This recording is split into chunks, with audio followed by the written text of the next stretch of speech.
Hello दोस्तों, स्वागत है आप सभी लोगों का सीटेट 2022 की एनवायरनमेंट की एक न्यू क्लास में। तो दोस्तों आज की क्लास में हम लोग पेड़ पौधों से संबंधित जो महत्वपूर्ण टॉपिक्स हैं ना, उनको कवर करने वाले हैं। गाइस, हम लोगों ने पिछली क्लासेस में जीव जंतुओं पशु पक्षियों से संबंधित जितने भी इंपॉर्टेंट टॉपिक्स थे ना, उनको कवर कर लिया है। जिन्होंने वह वीडियोज़ नहीं देखे हैं तो आपको उसका लिंक डिस्क्रिप्शन और साथ ही में दोस्तों आपको आई बटन में मिल जाएगा, तो वहाँ से जाकर देख सकते हैं। तो गाइस, जो भी हमारे चैनल पर पहली बार आए हैं तो वह चैनल को सब्सक्राइब कर लें और साथ ही में लाइक करें, बेल आइकन को प्रेस कर कॉल के बटन पर सेट कर लें। तो चलिए दोस्तों स्टार्ट करते हो। दोस्तों आज क्लास में हम लोग जो इंपॉर्टेंट पेड़ पौधे हैं ना, सिर्फ उन्हीं को देखने वाले हैं जो कि सीटेट के पॉइंट ऑफ व्यू से काफ़ी ज़्यादा इंपॉर्टेंट हैं। तो सबसे पहले हम देखें खेजड़ी वृक्ष। दोस्तों यहाँ पर इस क्लास में जितने भी वृक्षों के बारे में आप सभी लोगों को बताने वाला हूँ ना, यहाँ से क्वेश्चन आ चुके हैं और या फिर आ सकते हैं। तो सबसे पहले हम देखें खेजड़ी वृक्ष के बारे में। तो दोस्तों आपको यहाँ पर पिक्चर में दिख रहा होगा, यही खेजड़ी वृक्ष है, ठीक है ना।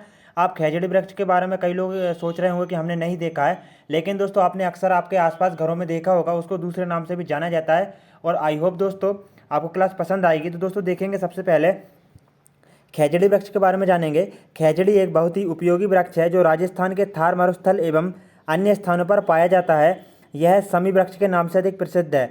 तो दोस्तों आप सभी लोगों ने समी वृक्ष को तो देखा ही होगा, ठीक है ना। जो खेजड़ी का वृक्ष है ना, इसी को समी का वृक्ष भी कहा जाता है, जो कि आसपास के घरों में देखा जाता है। मतलब कोई कोई ऐसे घर रहते हैं यहाँ पर आपको जो समी वृक्ष है ना वो मिल जाएगा। खेजड़ी वृक्ष की सबसे बड़ी विशेषता यह है कि तेज गर्मियों के दिनों में भी हरा भरा रहता है। अकाल के समय रेगिस्तान के आदमी और जानवरों का यही एकमात्र सहारा है। तो दोस्तों यहाँ पर आपको 3 या 4 पॉइंट्स को याद रखना है। कौन कौन से पॉइंट्स मैं आपको बता देता हूँ। तो दोस्तों देखिए, खेजड़ी एक बहुत ही उपयोगी वृक्ष है जो राजस्थान के थार मरुस्थल व अन्य स्थानों पर पाया जाता है। तो दोस्तों देखिएगा, जो खेजड़ी वृक्ष है वह राजस्थान में पाया जाता है। इस पॉइंट को तो याद रखना है, ठीक है ना।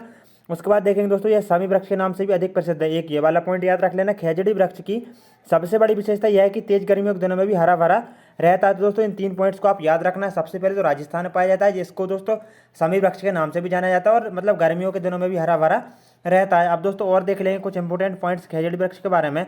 तो दोस्तों यहाँ पर देखिएगा, यह भारत के रेगिस्तान में पाया जाता है, बिल्कुल जैसा कि दोस्तों हम लोगों ने देखा कि राजस्थान में पाया जाता है। इसकी लकड़ी में कीड़े नहीं लगते हैं। दोस्तों क्वेश्चन किस प्रकार से बनेगा, क्वेश्चन इस प्रकार से बनेगा कि वह कौन सा वृक्ष है जिसकी लकड़ी में कीड़े नहीं लगते, तो वह खेजड़ी वृक्ष है, ठीक है ना। इसकी फलियों की सब्जी बनती है और इसकी छाल दवा के रूप में प्रयोग होती है। और दोस्तों मोस्ट इंपोर्टेंट यहाँ पर पॉइंट देखेंगे, इसे ज़्यादा पानी की ज़रूरत नहीं होती और ये राजस्थान का राजकीय वृक्ष है। तो इसको भी याद रखना है दोस्तों। रीड वालों के लिए काफ़ी ज़्यादा जो लास्ट वाला पॉइंट है ना, काफ़ी ज़्यादा इंपॉर्टेंट है। लास्ट ही नहीं दोस्तों, बल्कि सभी के सभी, क्योंकि ये राजस्थान से रिलेटेड है। और रीड जो है ना दोस्तों, यहाँ का जो एग्जाम है इसमें कई बार पूछा जा चुका है एनवायरनमेंट के पोर्शन में। तो दोस्तों ये राजस्थान का राजकीय वृक्ष है, इसको याद रखना है, ठीक है ना। सभी के सभी पॉइंट्स को आप अच्छे से याद रख लेना। यहाँ से सीटेट में क्वेश्चंस बनते ही हैं। तो दोस्तों देख लेते हैं अगले वृक्ष के बारे में जाने, रेगिस्तानी ओक। तो दोस्तों जिन्होंने पिछले सीटेट के एग्जाम्स दिए ना, उनको तो पता ही होगा कि यहाँ से क्वेश्चंस बनते हैं या नहीं बनते। दोस्तों देखेंगे, आप देख सकते हैं पिक्चर में, यही रेगिस्तानी ओक है। तो देखते हैं दोस्तों, यह वृक्ष ऑस्ट्रेलिया के रेगिस्तान में पाया जाता है। दोस्तों ना जाने कितनी ही बार सीटेट में ये वाला क्वेश्चन पूछ चुके हैं कि रेगिस्तानी ओक जो वृक्ष है वह कहाँ पर पाया जाता है। तो गाइज ये जो वृक्ष है ना, यह ऑस्ट्रेलिया के रेगिस्तान में पाया जाता है। रेगिस्तानी ओक याद रखना। इस पेड़ की ऊंचाई लगभग 4 मीटर होती है। तो दोस्तों ये भी पूछा जा चुका है, इसको भी याद रखना। जो रेगिस्तानी ओक है ना, इसकी ऊंचाई लगभग 4 मीटर होती है। इसकी जड़ें वृक्ष की ऊंचाई के लगभग 30 गुना गहराई तक चली जाती हैं। दोस्तों इसकी जड़ें कहाँ तक जाती हैं, वृक्ष की ऊंचाई के लगभग 30 गुना गहराई तक चली जाती हैं। आगे देखेंगे, इसके तने में पानी जमा रहता है। जब यहाँ पानी की कमी पड़ती है तो लोग इसके तने में पाइप डालकर मतलब उसका पानी निकालते हैं।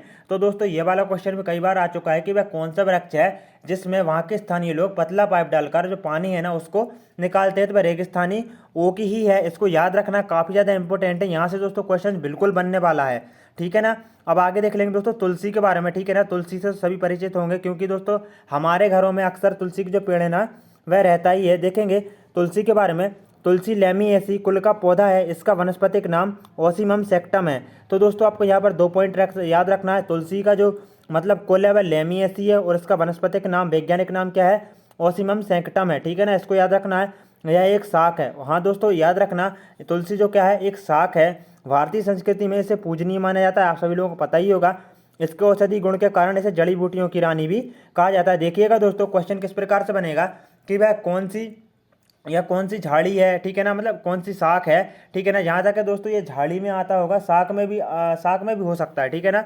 तो दोस्तों ये जो तुलसी है ना, ऑप्शन में आ जाएगा तुलसी या कोई और भी केला वगैरह कि मतलब कौन सी जड़ी बूटी है जिसको रानी कहा जाता है, जड़ी बूटियों की रानी, दोस्तों वह तुलसी ही हो जाएगा। आगे देख लेंगे, यह कैंसर स्वास्थ्य संबंधी रोगों में सर्दी खांसी जुकाम में अत्यंत लाभकारी होती है। तो दोस्तों आपने देखा होगा अक्सर आपको जब सर्दी खांसी होती है तो आपके जो माता पिता है ना, ठीक है ना, आपकी माता है ना, वह क्या करती है, तुलसी के 2 पत्ते तोड़ती हैं और चाय में, ठीक है ना, अदरक के साथ बना के पिला देती है। तो इससे क्या रहता है दोस्तों, खांसी वगैरह जुकाम वगैरह मतलब ये सभी के सभी जो रोग है ना उसमें लाभकारी होती हैं। तो दोस्तों एक बात याद रखना, जो तुलसी है ना वह एक झाड़ी है, ठीक है ना, यहाँ पर मतलब इस पॉइंट को सुधार लेना, ठीक है ना, झाड़ी है, याद रखना, ठीक है ना। आगे देख लेंगे दोस्तों, अब हम नेक्स्ट पॉइंट को देखने वाले हैं। अब दोस्तों हम बात कर लेंगे केला वृक्ष के बारे में, ठीक है ना। यह दोस्तों म्यूसेसी, अब हम लोगों ने देखा तुलसी जो है लेमिएसी का कुल का पौधा है, और वहीं पर हम बात करेंगे केला।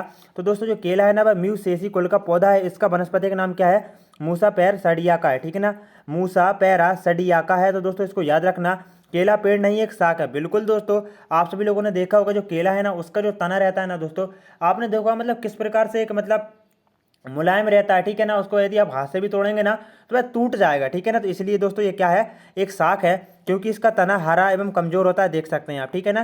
केले के फल एवं फूल खाए जाते हैं। तो गाइस क्वेश्चन इस प्रकार से बनेगा कि वह कौन सा पेड़ है कि जिसके मतलब फूल और फल दोनों खाए जाते हैं, तो वह केला ही है, ठीक है ना।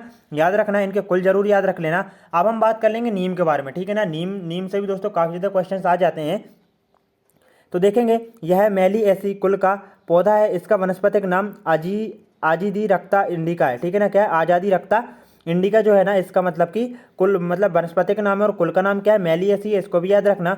यह एक पतझड़ वाला पौधा है, इसमें मूसला पाई जाती है। मूसला मतलब दोस्तों यहाँ पर मूसला जड़ की बात हो रही है, तो यह पतझड़ वाला पौधा है, इसको भी याद रखना। इसके फल को निम्बोली कहते हैं, जैसा कि आपको पता ही होगा।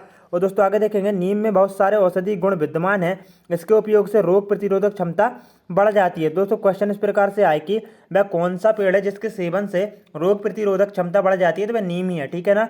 इसे जैविक कीटनाशक उत्पादक माना जाता है या उत्पाद माना जाता है। तो बिल्कुल सही बात है, क्योंकि दोस्तों नीम की पत्ती यदि आपने देखा ही होगा आपके आसपास, मतलब जो गेहूं वगैरह को मतलब बचा के रखते तो उनमें आप नीम के जो पत्ते रहते हैं वे डाल देते हैं अक्सर किसान लोग, मतलब जो मतलब किसान फैमिली से बिलोंग करते हैं या मतलब जो भी, ठीक है ना। तो उनको तो पता ही होगा कि इसे क्या है, मतलब एक उत्पाद के मतलब कीटनाशक उत्पाद के रूप में जाना जाता है। आगे देखेंगे दोस्तों, घटपर्णी नेपेंथीज। गाइस जैसे कि मैं आप सभी लोगों को बता दूं, खेजड़ी, रेगिस्तान योग और एक हो गया घटपर्णी, या इसको नेपेंथीज ही बोला जाता है। तो गाइस ये काफ़ी ज़्यादा इंपॉर्टेंट है, क्योंकि यहाँ से क्वेश्चन बन चुके हैं, तो इनको याद रखना। अब देखेंगे घटपर्णी के बारे में। तो गाइस देखिएगा, यह एक कीट भक्षी पौधा है जो कीड़ों मकोड़ों का भक्षण करता है। तो दोस्तों देखिएगा, जो घटपर्णी है ना, यह क्या करता है कि मतलब कि आप देख सकते हैं यहाँ पे, ठीक है ना।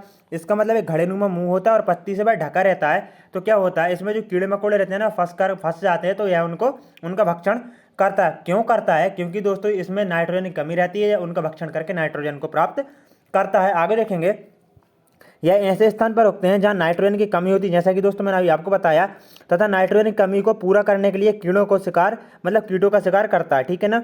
यह मेंढक, चूहों तथा छोटे कीड़ों का शिकार भी करते हैं। दोस्तों एक बात याद रखना, कई बार क्वेश्चन में इस प्रकार से पूछा गया है कि मतलब कि जो घटपर्णी या नेपेंथीज है, क्या वह सिर्फ छोटे कीड़े मकोड़ों का शिकार करते हैं, नहीं, क्योंकि दोस्तों यह मेंढक हो गए, चूहे हो गए ना, इन सभी का शिकार करते हैं। आगे देखेंगे, इसकी आकार घड़े के समान होती है, इसलिए इन्हें क्या कहते हैं दोस्तों, घटपर्णी भी कहा जाता है, जैसे कि आप पिक्चर में देख सकते हैं। आगे देखेंगे, ये पौधे कीटों को आकर्षित करने के लिए खुशबू निकालते हैं, जिससे कीड़े मकोड़े इसकी तरफ आकर्षित होते हैं। दोस्तों आपको क्वेश्चन मिल जाएगा कि वह कौन सा पौधा है, मतलब ये पूछते हैं कि भाई इनमें से कौन कौन से सही हैं, ठीक है ना। तो आपको इस प्रकार से भी दे देगा कि मतलब घटपर्णी जो है ना आवाज़ निकालता है, बल्कि दोस्तों याद रखना आवाज़ नहीं बल्कि खुशबू निकालता है, ठीक है ना। ये छोटे छोटे पॉइंट्स काफ़ी ज़्यादा इंपॉर्टेंट है, इन छोटे पॉइंट्स की वजह से ही क्वेश्चन गलत होते हैं, ठीक है ना। तो आप इनको याद रखना, जो घटपर्णी पौधा है ना या नेपेंथीज, वह खुशबू निकालता है और कीड़े मकोड़ों को जाल में फंसाकर खा जाता है। यह भारत के मेघालय राज्य, ऑस्ट्रेलिया व इंडोनेशिया में पाए जाते हैं। इसके स्थान भी याद रखना, भारत के मेघालय में, ऑस्ट्रेलिया व इंडोनेशिया में पाए जाते हैं। आगे देख लेंगे, नेक्स्ट क्वेश्चन को देखेंगे। अब हम बात करेंगे दोस्तों क्रोटन के बारे में, ठीक है ना। क्रोटन भी काफ़ी ज़्यादा इंपॉर्टेंट है। तो गाइस देखिएगा, इस पौधे को संकेतक पौधा भी कहते हैं, क्योंकि यह बता देता है कि पौधे को पानी देना है या नहीं। तो गाइस देखिएगा, क्वेश्चन कुछ इस प्रकार से बनेगा कि वह कौन सा पौधा है जो संकेतक पौधा है, तो क्रोटन है, ठीक है ना। इस प्रकार से बन सकता है, वह कौन सा मतलब पौधा है जो बता सकता है कि मतलब पानी की आवश्यकता है या नहीं है पौधे को, तो वह क्रोटन ही है। कौन सा दोस्तों, क्रोटन है। आगे देखेंगे, इस पौधे को मुख्य पौधे के साथ लगा दिया जाता है। इसकी जड़ें अधिक गहराई तक नहीं जाती है। तो गाइस देखिए क्या होता है, जब फसल को बोया जाता है तो क्रोटन को भी लगाया जाता है, जिससे पता चल जाता है कि पानी की आवश्यकता है या नहीं। जब ये पौधा मुरझाने लगता है तो पता चलता है कि मुख्य फसल में पानी लगना है। तो दोस्तों आप देख सकते हैं क्रोटन भी काफ़ी ज़्यादा इंपॉर्टेंट है, इसको भी याद रखना। आगे देखेंगे दोस्तों, पीपल के बारे में जान लेते हैं। ठीक है ना, आप देख सकते हैं ये पिक्चर में पीपल है। ठीक है ना, जिसने भी नहीं देखा अक्सर तो लोगों ने मतलब देखा ही होगा। ठीक है ना, यह एक विशाल वृक्ष है। इसकी विशेषता यह है कि यह 24 घंटे ऑक्सीजन देता है। तो गाइज इस प्रकार से क्वेश्चन बनेगा कि वह कौन सा वृक्ष है जो 24 घंटे, ठीक है ना, ऑक्सीजन देता है, तो वह कौन सा है?